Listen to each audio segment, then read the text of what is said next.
And now, you're tuned in to RBLR, the home of Tampa Bay's Reveler Sports. Ahoy and army mateys, gather around and prepare for another swashbuckling adventure on RBLR Bucks.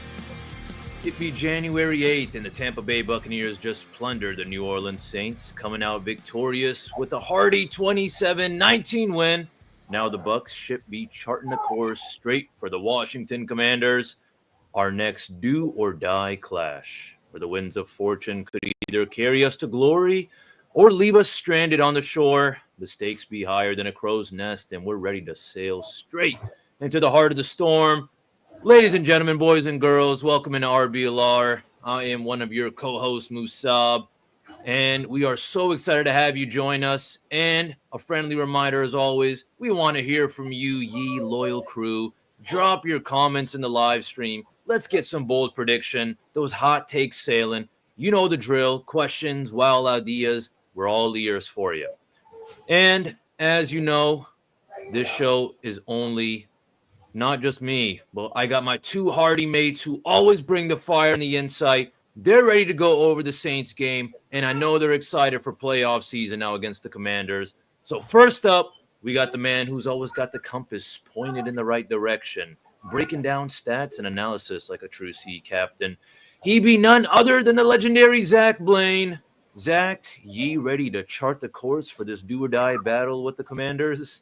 I'm nervous, brother. I'm excited, but it's gonna be a rough game, man. Yeah, seriously, it is. I mean, now that it's playoffs, it's, as I mentioned already, it's do or die. And I mean, the Commanders we played week one are not the Commanders. Very different team. They're not the Commanders like they were in week one. It's a whole different team now. And my lord, Jaden Daniels can cook. So, but before we continue on and on, you know, we can't continue without introducing the final puzzle piece to this iconic trio. He's got the fire of passion and deep knowledge. He is always spitting facts and keeping the crew energized. Let's make some noise for the one and only Mr. Carter Brantley. Carter, what's the good word, man? And are you also a little bit nervous as Zach and I are, or talk to me, man?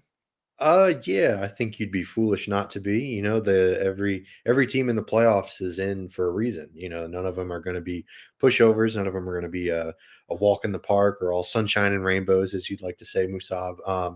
You know, it's the Commanders. They're tough, man. They've got some absolute firepower on offense, and by firepower, I mean Jaden Daniels and Terry McLaurin. So, but you know, that's a lot of firepower in just those two players. So, it's tough. You know, they can be really dangerous, but we'll get into specifics and all that.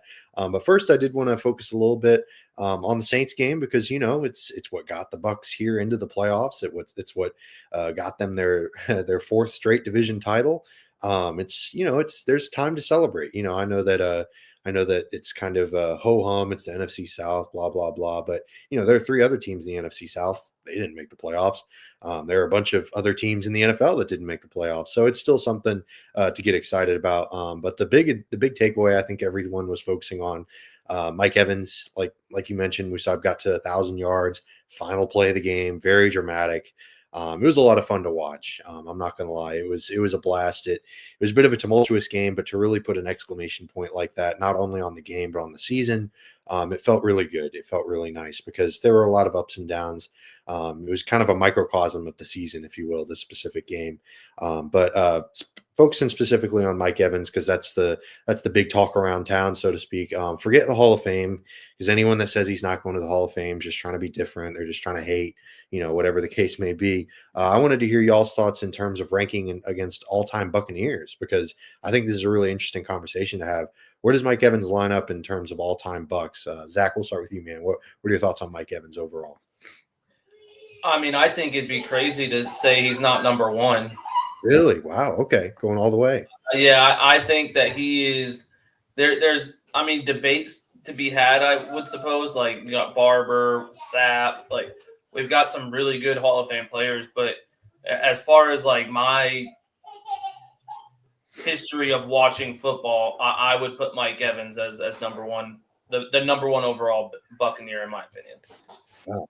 All right, that's impressive. I mean, definitely, I think without question, the best offensive Buccaneer of all time. That's not really in question. But it's definitely an interesting conversation to have. And a couple of names you didn't mention, Leroy Selman and Derek Brooks. I mean, Derek Brooks is kind of he's tough to beat, man. He's really impressive because not only is he one of the best Buccaneers of all time, he's also one of the best at his position. Like that's really remarkable in terms of coverage or off ball linebackers. Like Derek Brooks is definitely on the short list. But like you said, Mike Evans, he's he's pretty darn impressive too. So it's a really interesting conversation. But Musab, how about you? I'd love to hear your take on where Mike ranks amongst the all time Buccaneers.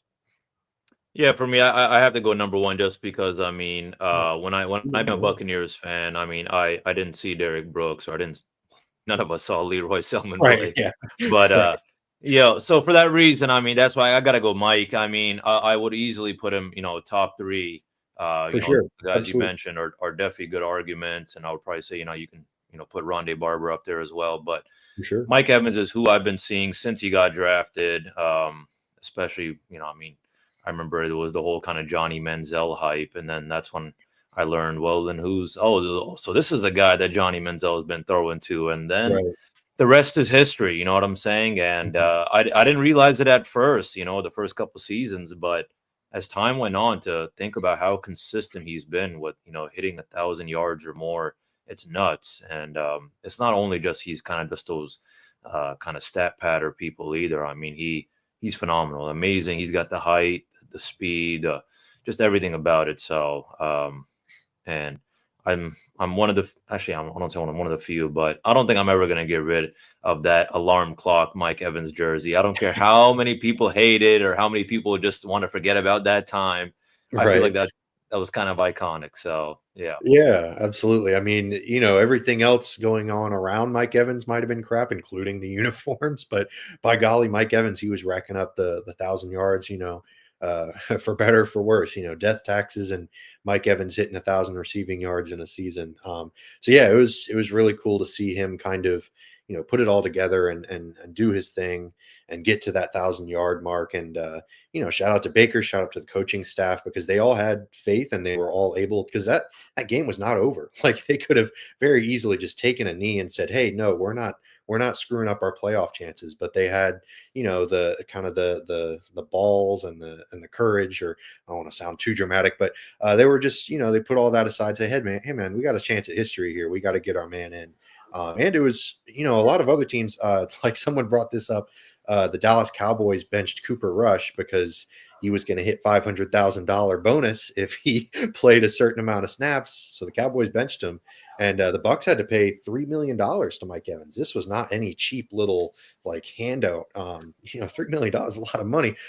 So I was really impressed to see the Bucks just kind of go full force behind him, and it was really cool. So I was really impressed by that. But speaking of Baker Mayfield, I mentioned him.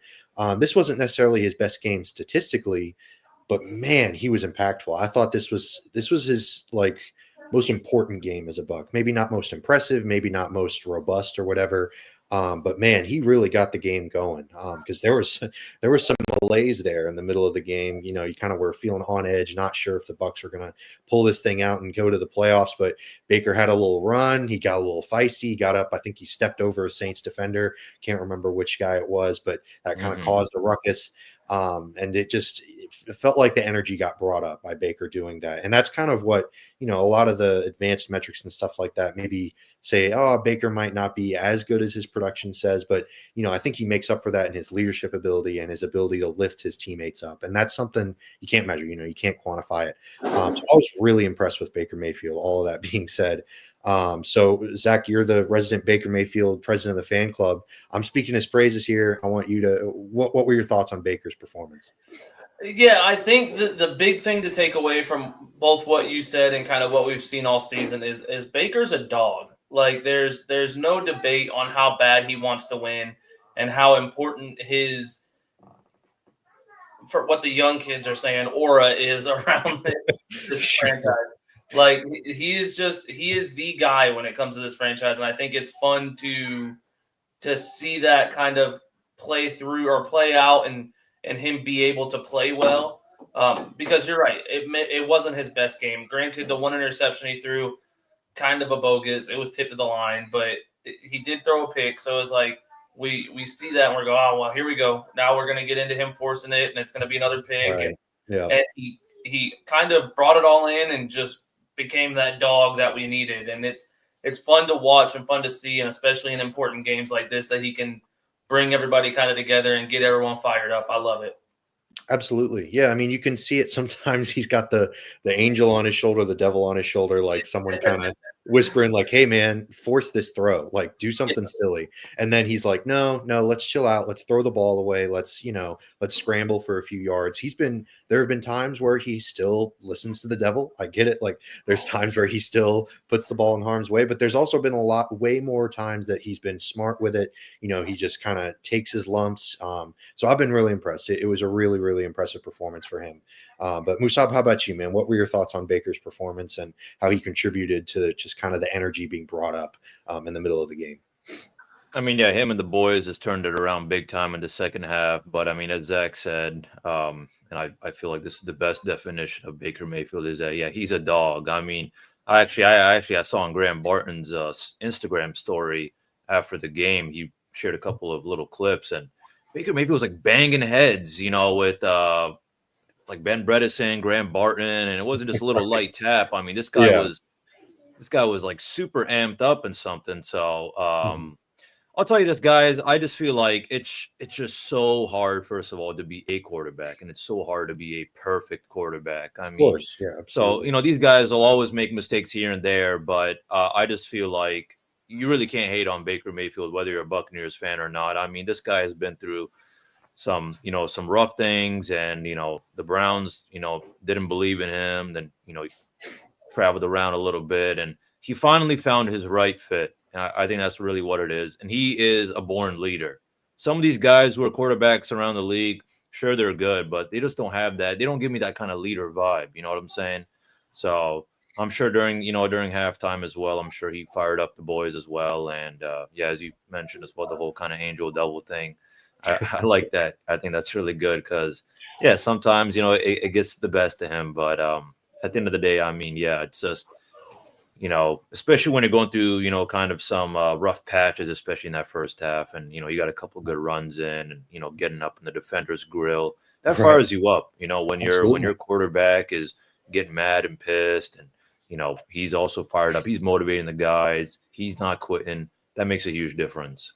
Yeah, absolutely. I mean, it's just on the one hand, like, would you prefer him to maybe slide a few more times? Sure, protect himself because he's an important part of this team. Like you want him to stay healthy and all that stuff. Also protect the football, but that's part of who he is. He likes to get in there, kind of get dirty. It gets him going. It gets the people going, like that Will Ferrell quote.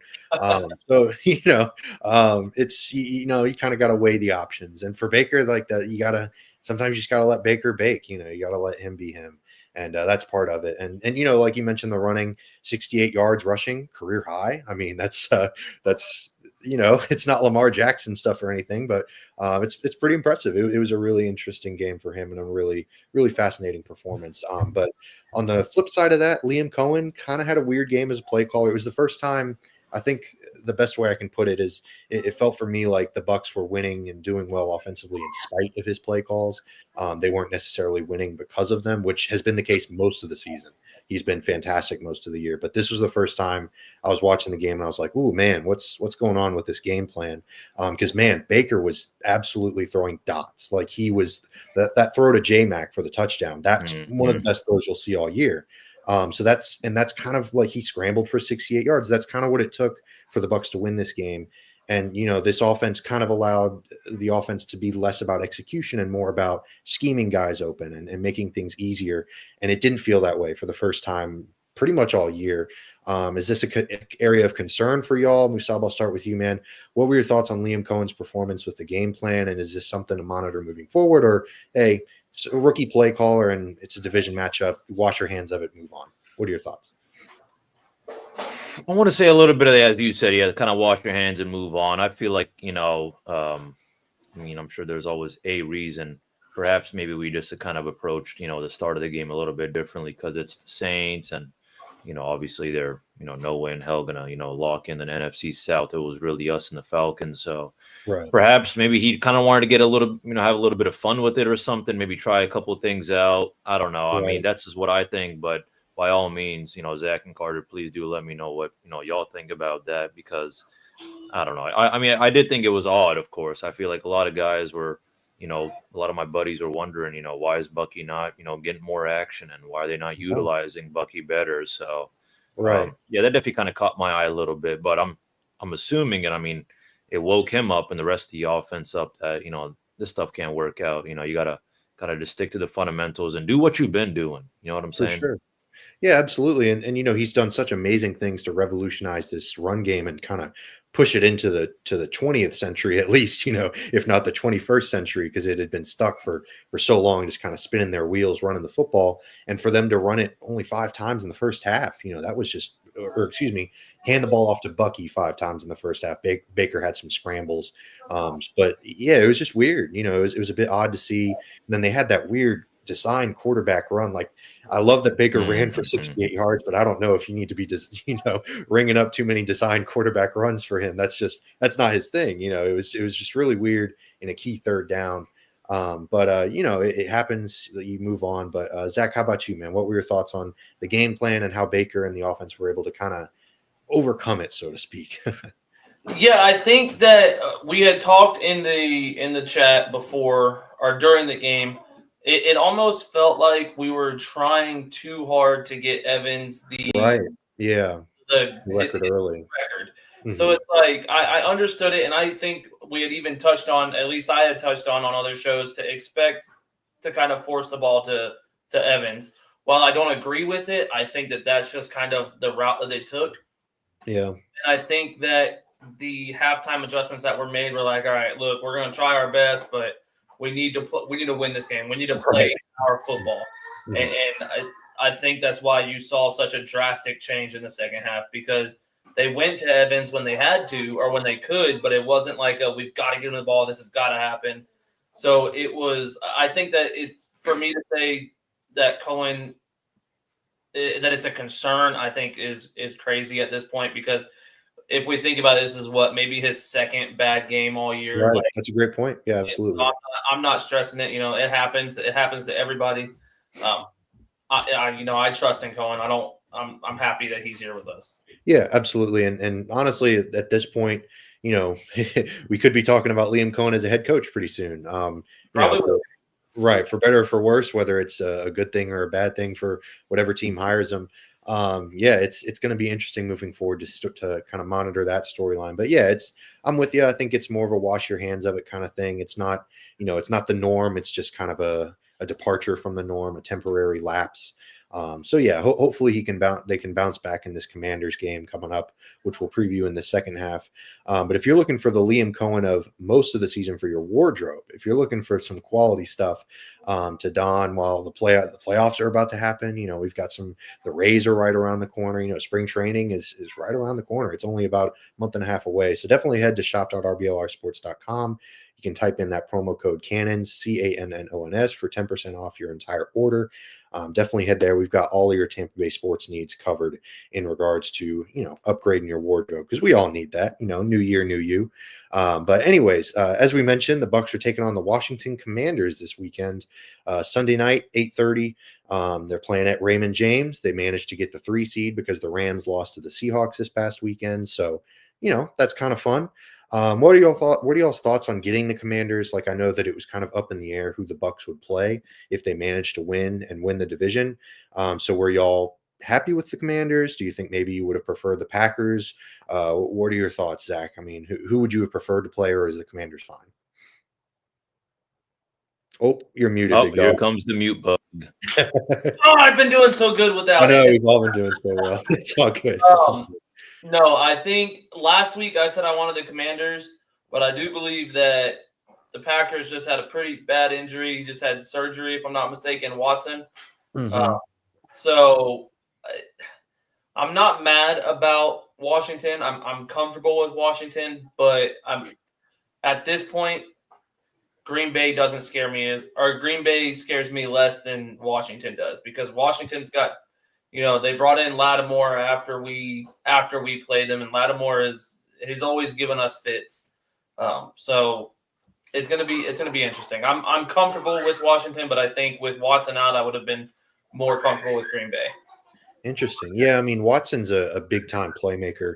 He would have given the Bucks secondary fits because they're the Packers are one of the best, most well run offenses in the NFL. Matt LaFleur does a great job over there, and Jordan Love, an elite quarterback. So that would have been a tough matchup as well, especially with Watson. Hey, Tampa Christian High alumni.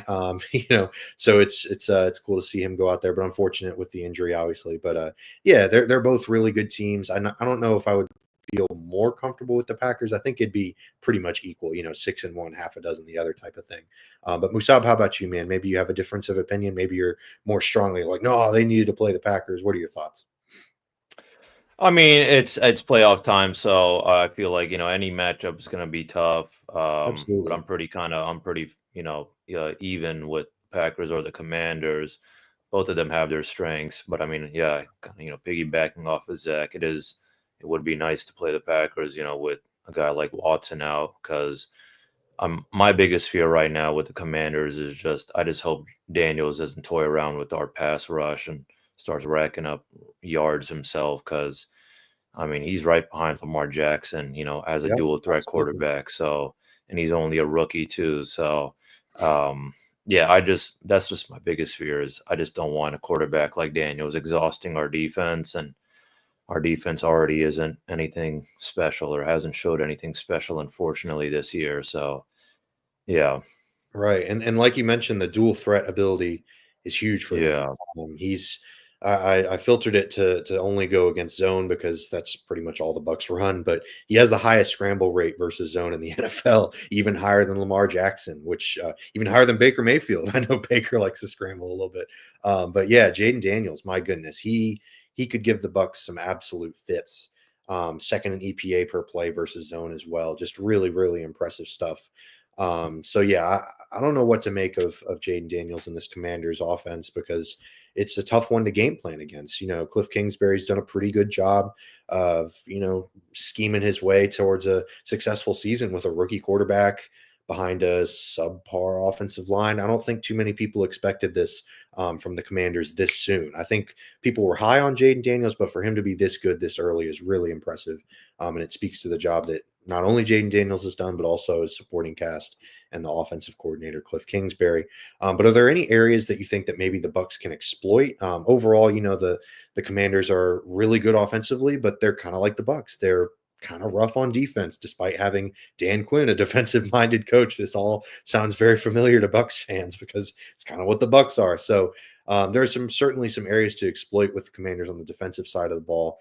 Zach, I'll start with you, man. What are your thoughts on some areas that maybe the Bucks have an advantage?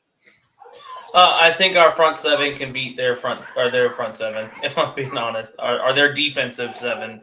I'm confident in our run game against Washington, and I know it's crazy to think about with their D line, but I'm confident in our ability, and I think that's something we can exploit because they're going to be expecting us to pass the ball against that front seven, in my opinion. So I think we are right there and able to not walk all over them, but I think we're able to be successful in the run game.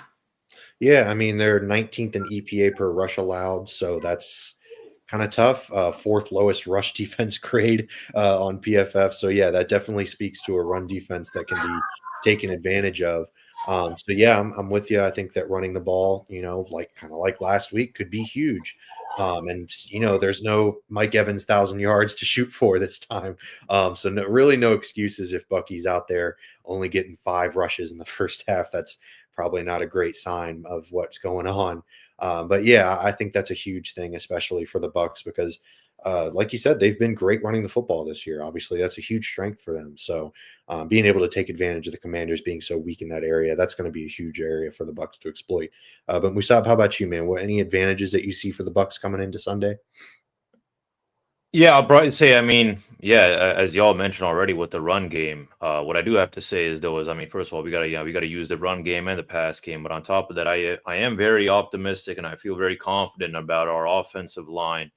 And I only say that because I just feel like when shit hits the fan for us in the first half, like this Saints game, it also affects Baker. I feel like when Baker's not relaxed, I mean, as simple as it sounds, yeah, when your quarterback's not relaxed, and yeah, I mean, nothing's gonna work out. So, and I feel like that really does affect Baker. So what we got to do is, first of all, I mean, we got to start out hot, use our run game and our pass game, but definitely take advantage of their poor run defense, and I think our boys, up front can get the job done too. So I think that's super important that we don't kind of play around like we did this past Saints game. I know it won't happen again.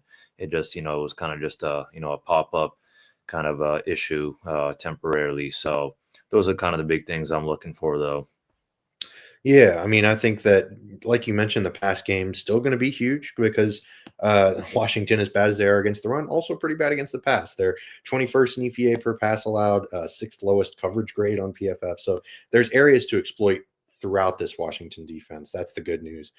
So if it turns into a shootout, the Bucs can keep up with them because the Bucs have a really good offense. The Commanders, unfortunately, don't really have a great defense. So that's something that's going to be really interesting to watch. But focusing on injuries, Jamel Dean, limited participant today at practice. Antoine Winfield Jr., a full participant, as well as Troy Hill. He hasn't really played this year.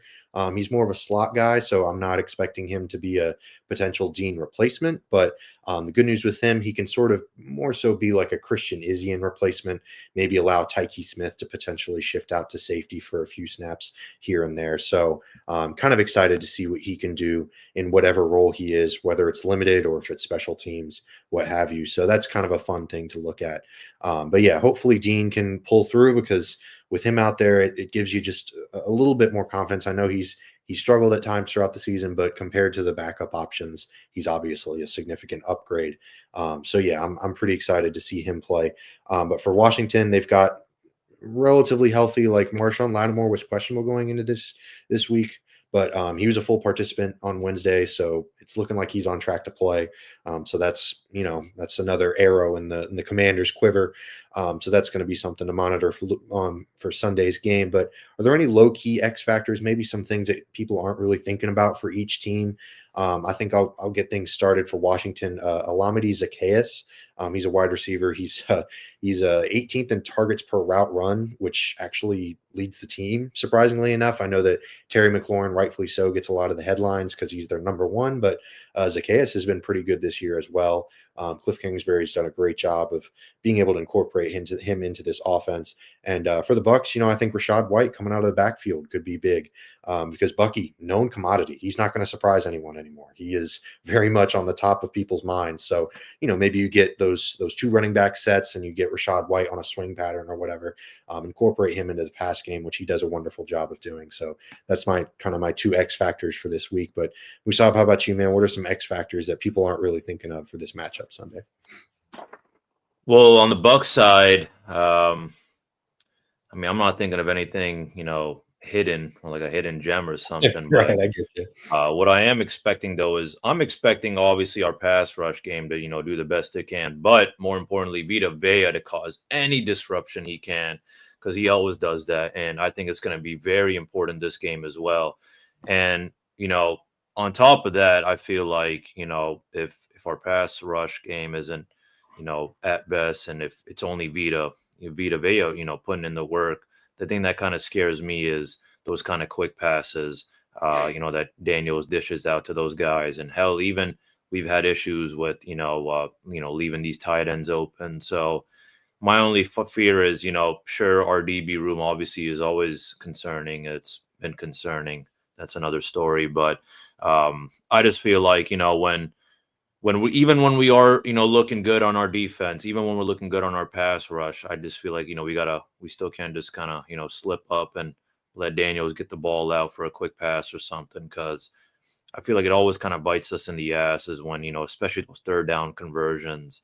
I believe the Saints actually had 2 fourth down conversions, I think in the first quarter or first half. And it just sucks. It's a shitty feeling. It puts you down. It's exhausting to the defense.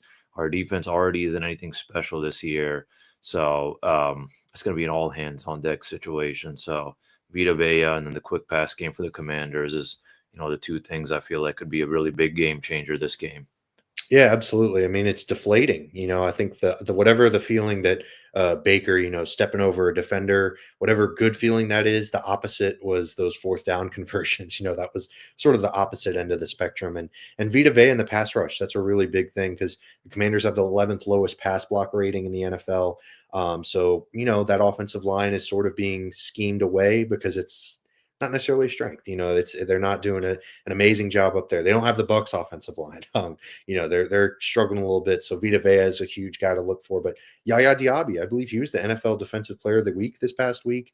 Shout out to him. He had a great game against the Saints. So hopefully he can carry that momentum into the playoffs, and maybe he can make some big plays. Maybe get a little strip sack in there. Force a fumble.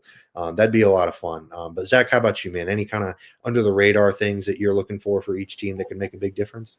Yeah, I mean, I think Marshawn Lattimore for Washington. He knows Tampa. I mean, Right. Yeah. we've dealt with him for a very long time in New Orleans, so he knows Tampa. He knows Mike Evans. I'm pretty sure he's the one that Mike Evans pushed over on the sideline when he was messing with our quarterback. So Right. they have history, and I think that he's good at getting in Mike Evans' head, and I'm with it. So I think that that's something that we need to keep an eye on. And then for the Bucks, I would love to say Shaq Barrett if he comes in and plays, but I don't see him being an X factor yet.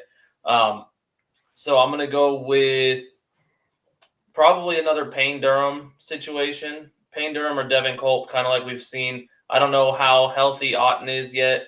So low-key X factor is going to be one of our tight ends if Cade Otten isn't in. Yeah, and he was limited this on Wednesday. So we haven't heard, like, it's not a yes or no yet from what I understand. So it's going to be if Otten's out, I think expect Payne Durham to have another. I mean, 2 games, 2 touchdowns now, his first 2 in his career. Yeah. So I don't know how much longer it'll be a surprise. Right. But he's my low-key X factor this week if Otten's out. Absolutely. No, that's a great shout out because he kind of came into the league. The big plus with him was his size and his red zone targetability, if you will. So I think that him stepping up and being able to kind of be not a safety blanket for Baker necessarily in the red zone, but just a guy that, Baker doesn't have to worry about. He's a reliable target. Yeah, exactly. And Devin Culp is explosive. I really like Devin Culp. I'm so excited for him, dude. Absolutely. Those Washington tight ends, man. I don't know what the Bucks are doing with them, but they seem to figure it out. So yeah, I'm pretty excited to see how both of those guys can continue to develop moving forward, even into next season. But yeah, specifically for this weekend, if Otten is out, like you said, the knee thing. Oh man, I don't know what to expect from him. Even if he's able to suit up, you don't really know what Cade Otten you're getting because he's been really productive this year. But he's also got some some mileage on those tires. He's been playing quite a bit, especially with Godwin and Evans out for that extended period of time in the middle of the season. So yeah, that's a really interesting thing to monitor, the tight end situation for the Bucks. But there are also some big time matchups to focus on. Obviously, we talked about some kind of low key things, but there's some kind of individual matchups, so to speak, or as individual as you can get in football, really. But for me, I know this is going to kind of sound strange, but Todd Bowles versus Cliff Kingsbury. I think that those are 2 guys that they can be really good, but we've also seen them struggle quite a bit. We've seen both ends of the spectrum for both of them. So I'm going to be a struggle from Todd Bowles. Right. Well, there were the times when he was just a defensive coordinator for the Bucks that defense was pretty good. I'll give you that. Yeah, for sure. So, with healthier teams, he had some good years, just like with Cliff Kingsbury. He had some good years at the Cardinals, but good gracious, he also had some rough ones. So, it's kind of the good with the bad. So I think both of those guys sort of how their game plans matches up. And also Bowles with his second half adjustments. They've only allowed 6 points in the second half in the past, 4 or 5 weeks. It's been kind of a weirdly kind of quirky stat, but also kind of fun. It's kind of an impressive thing. So that's my big time matchup to focus on this Sunday. But Musa, what's your big time matchup for this Sunday night matchup? My big time matchups probably got to be. I mean, I kind of want to emphasize a little bit more about the Commanders' offensive line and Daniels, and while I do think that Vita Vea will still be a contributing factor, as you mentioned, our outside linebackers need to really apply that pressure on the sides, because what I've noticed as well is in the past, when we come out hard on the sides, our defensive ends, outside linebackers coming right or left, trap the quarterback a little bit, and that's when they get in real trouble, and that's when you can't move around, and that's when we get those sacks or whatever. So that's what I'm looking at big time is not only just Vita Vea, but also our outside linebackers, defensive ends, everyone just stepping up, causing as much as disruption as they can. Because with all due respect, I am always going to be worried about our DB room. Yeah, no, absolutely. Yeah.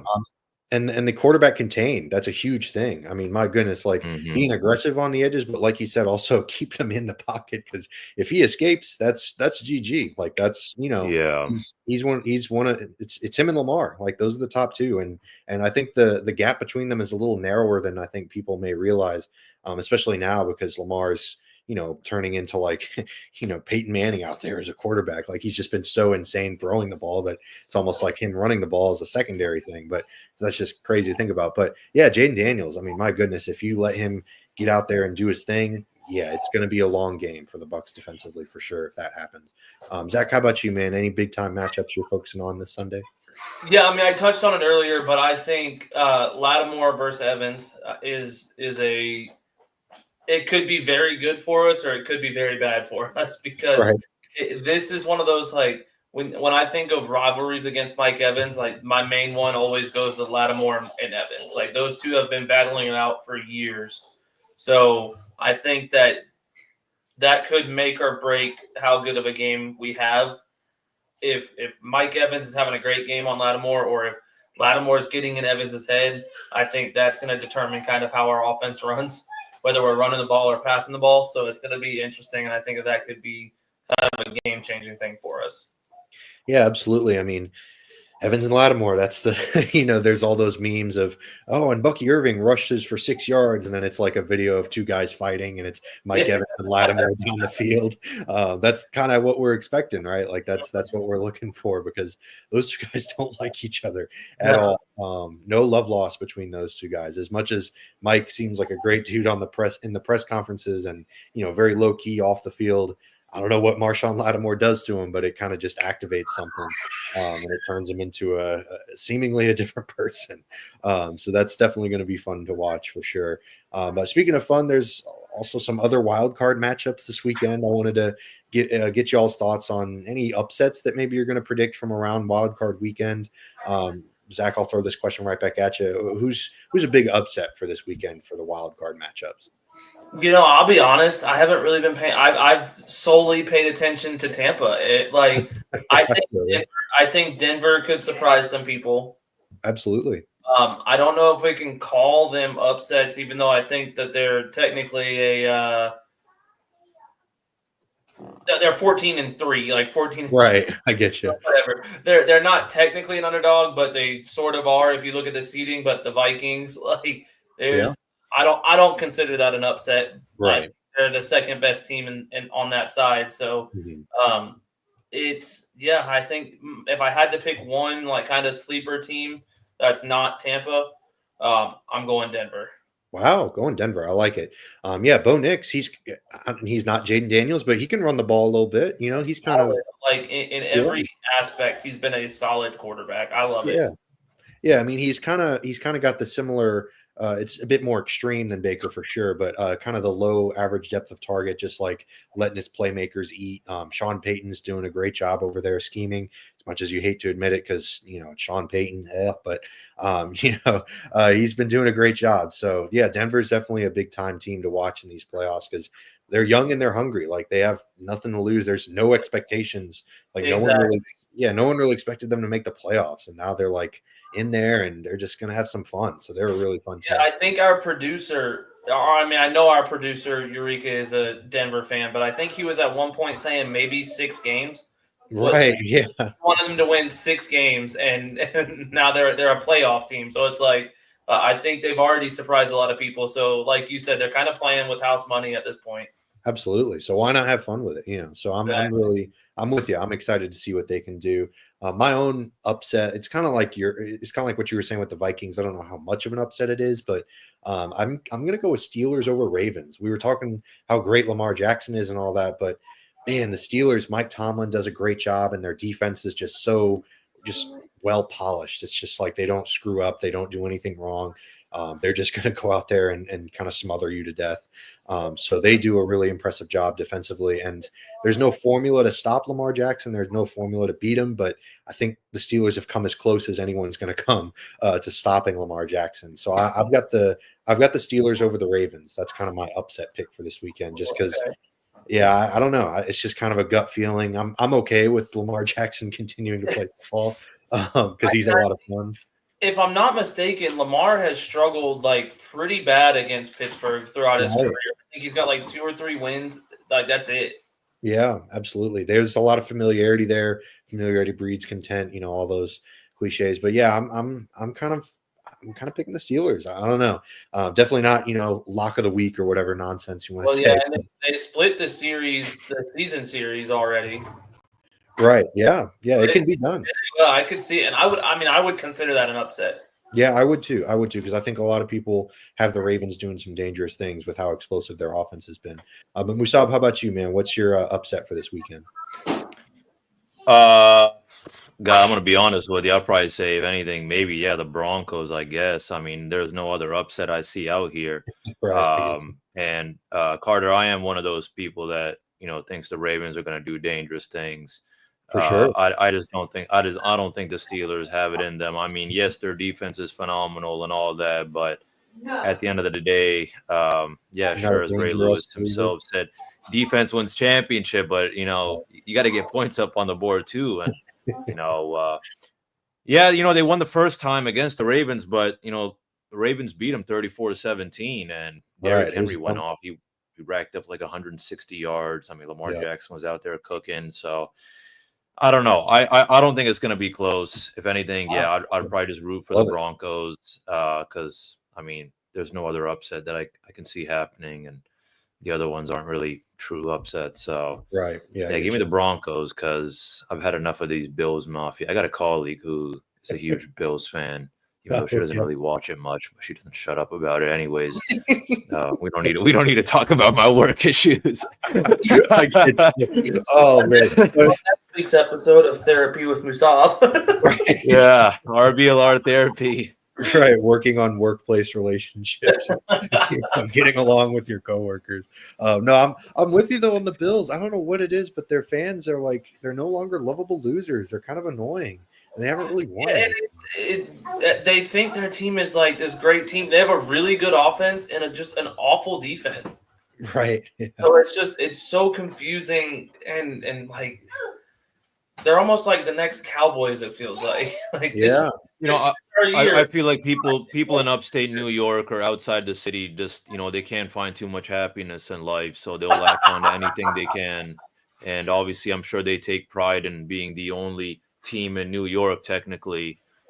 So there's that. Yeah, I guess. Yeah, that is technically true. Like you said, the only team that actually plays football in New York, it is the Bills. So yeah, I feel you. Maybe there's a bit of that going around, but yeah, it's going to be a really fun weekend of football. I'm really excited to see these games and what these teams can do. But we've got a couple of segments left before we log off. We're going to go hit you with an over/under and then some predictions, and we'll get out of here and get out of y'all's hair. But my over/under, I'm taking the reins this week. I'm going with a baker's dozen. The 13 is the money line for me. Completions in the first half for Baker Mayfield. Baker's dozen, haha, very funny. So do you think he goes over or under 13 completions in the first half? Zach, I'll start with you, man. What you got? That's a big number. It is a big number. That's a big number. I'm gonna go under. Mm-hmm. But definitely not a lock on my end. I could see him having a big game, and because of the lack of defense on Washington. But I mean, if he has 13 each half, that's 26 completions. I'm going under. Fair enough. Yeah, I mean, it's kind of a tough number because this could turn into a shootout. Exactly. So it could be early, and the Bucs are like, oh shoot, we gotta put up some yardage, gotta put up some points. So yeah, I'm going to go over just because I don't know. I think it's an interesting kind of an interesting thought process. Obviously, I'd love for Baker. She agrees with me. You think Baker's going to go over, right? Right? Yeah, I think she's got it. So yeah, I'm gonna go over as well. But Musab, how about you, man? What's your over under on Baker's completions at 13? Yeah, I mean, just in the first half, oof, man, this one is one of those bets where like I'm staying the hell away from that. Whether I'm going over or Right. under, I'm gonna lean under just because I just feel like there's just other opportunities, especially with our run game. If our run game's looking real good in the first half, why just keep on trying to get some passes out there, try to exploit their defense as much as possible. So I'm gonna lean under on this one, but it's very good. Very good. What do you call good bet? Or actually, not a good bet. I hope no one bets on that because it's Right. No, super I get risky. But good take. Good take. Yeah, I get what you're saying though. It's a solid money line because it's Hmm. causing you doubt. I get what you're saying. I'm picking up what you're putting down. My next one is going to be just Mike Evans. Does he haul in a touchdown? Does he haul in a receiving touchdown? I'm gonna go so the point 0.5 if you want to say it over under 0.5 receiving touchdowns for Mike Evans. I'm going to go over. I think he hauls in a touchdown. Just because it's big game Mike, he's going to come through. I think he's going to have a good game. So I'm going to go over. I think he scores a touchdown. Musab, how about you, man? What do you think? Oh man, honestly, I'm actually gonna say no. I just feel Ooh, like this okay. could be. Yeah, we just have so many options. I feel like as much as all eyes are on Mike Evans, we got to just focus on just getting anyone a touchdown. So it's definitely a huge possibility, of course, for sure. The guy's a red zone target as well. But I just feel like this is just something I feel like, the Commanders know. I feel like a lot of guys know. And that is, Mike Evans uses his height to his advantage, in the end zone. And, you'll see a couple of times Baker Mayfield kind of throw that high ball to him. And I just feel like that's just something that, the Commanders DBs are going to focus on, especially Lattimore. He's going to make sure he locks him down big time. So I'm not, unfortunately, say, yeah, just give me the under on this. Yeah. So over and under. I like it. I like it. Zach, what are you and Hazel thinking? Y'all got the over or the under, or maybe you disagree. Maybe y'all have differing You opinions. got over or under for Mike Evans? Can you say over? Can you say over? Over. All right. Ooh, Yep. okay. We're going over. I think. Ooh. I do think he hauls in one at this point. Him and Jalen McMillan, I've got them both hauling in a touchdown because that's all they've been doing is catching touchdowns lately. Absolutely. That's a great point. They're touchdown machines. They're Baker's favorite targets for good reason. They're both really, really stinking good. Yeah. So that's a great point. Yeah, I'm with you. I think over for the Mike Evans touchdown reception money line is solid. So we got one more segment, just predictions. We'll just give you who we think wins by how much. Zach, I'll give it right back to you and Hazel. Who do y'all got winning and by how much? Can you say go Bucks? I think we've got Tampa 34-28. Wow, 34-28 Tampa. All I do right. think Ooh, it turns okay. out to be a shootout, and I think that as crappy as I say our defense has been, I do think that they are a little bit better than Washington, in my opinion. Wow, a compliment for the Bucks defense from It's Zach hard. Williams. It hurts my heart to say it because Mm, I've been so negative on them all season. Wow, that's great. wow. She's Hazel screaming Yeah. because she's like, She I'm agrees. It's screaming great. internally. Yeah. "That's right.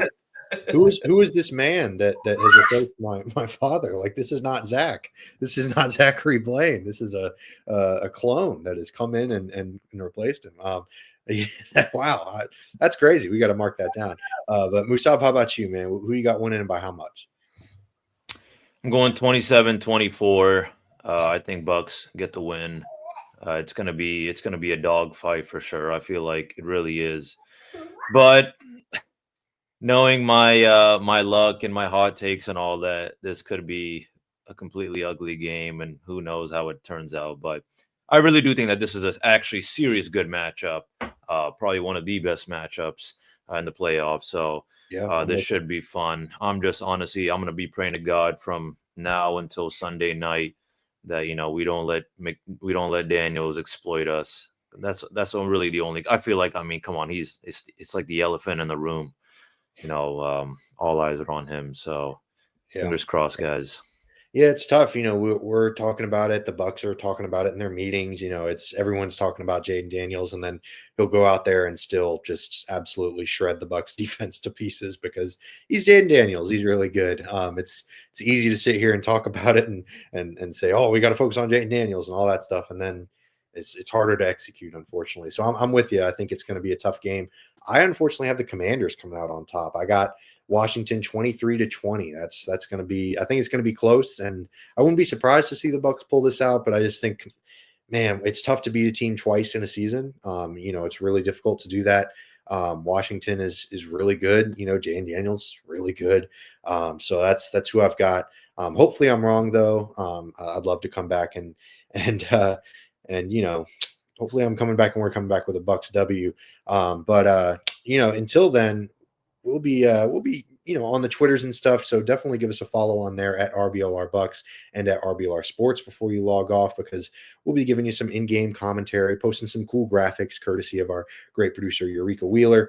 So definitely check us out there. You can also give us a like and a subscribe if you liked what you heard, because either we'll be coming back at you next week talking about the offseason, or we'll be talking about whatever divisional matchup that the Bucks have on deck. Either way, definitely stay tuned, because we're going to be having a lot of intense discussions either way. Definitely stay tuned. We really appreciate y'all for tuning in. Much love to my co-host for making my job easier. And as always, go Bucks. Go Bucks.